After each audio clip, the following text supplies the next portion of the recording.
Picture this. A colleague has persuaded you to run for the board of an organization you're familiar with, but don't know well. You haven't been involved with the board before, but people have repeatedly said your skills and background would be a great fit and are just what the board needs at this time, and you find yourself getting excited. Then, at the AGM, it happens. You're elected to a 3-year term. What are you feeling? Chances are, a bit of exhilaration. I mean, who doesn't want to win? But also, maybe a little fear. You now have very serious and very real legal obligations to an organization you don't know much about. And the first board meeting is less than a month away. What happens now?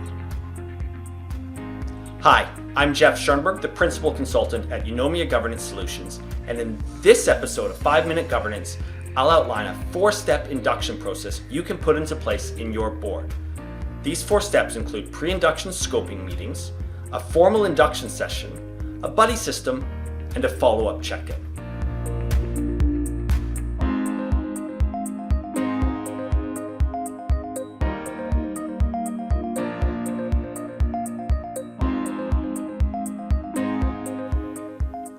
So, what is the purpose of induction? It's simple. The goal is to prepare new directors for the role. In most circumstances, the need is to get new directors up to speed, to give them the knowledge and understanding they need to start weighing in on discussions and decisions. Occasionally, an induction is about slowing a director down. Sometimes, passionate new directors have strong agendas based on their previous interactions with the organization as a stakeholder of some form. For these directors, the induction process is an important way to expose them to a broader context they may not be fully aware of. Let's go back to our scenario. Thankfully, the chair reaches out and invites you to an orientation session. You and your fellow new directors join the Zoom call and proceed to get an extensive and detailed lecture from the chair and CEO. Then suddenly, the hour is up, people need to get to other calls, and you're left feeling overwhelmed with lots of unanswered questions. Do you really feel ready to govern? Probably not. So what should happen instead? Here's 4 steps to a good induction. Step 1. Arrange half-hour pre-induction scoping meetings with each new director. The purpose is to understand the needs of the new director, to talk about their knowledge of the sector, the organization, and governance in general. Ask them what they would like to know, and use your judgment to evaluate what information they might need. Do this with each director. Step 2.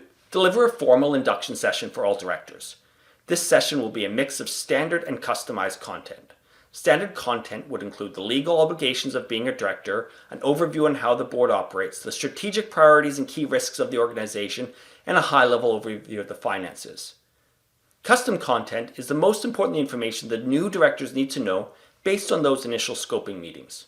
Also, be sure to send directors some material to review in advance and leave at least a third of the time for questions and conversation. Step 3. Set up a buddy system. Partner each new director with another director for the first 3 meetings. Buddies would be expected to have half-hour conversations before and after each meeting. Pre-meeting is a chance for new directors to understand the context and history behind any of the agenda items. Post-meeting is a chance to reflect and talk about what happened, where the new director might have felt unsure about weighing in, or any other observations. It's important to be strategic in assigning buddies. Ideally, you want 2 people who would get along and think similarly, but have different areas of expertise, so there are more learning opportunities. Step 4. Check in again. It's very easy to consider the induction over after the first session in the first board meeting, but onboarding is a longer process. Following a few meetings or months, or whatever suits your board, the chair or the CEO should reach out to the new director again. In this session, it's an opportunity to provide information that was not included in the first session for fear of information overload. It's also a great chance for the new director to provide feedback and observations in a more casual environment. So, to recap, 4 steps to a good induction. 1. Pre-induction scoping meetings. 2. A formal induction session. 3. A buddy system. And 4. A follow-up check-in. Hopefully you found this useful. What are your tips for a good induction? Let me know in the comments. Thanks for watching. Be sure to subscribe to my newsletter to make sure you don't miss a thing.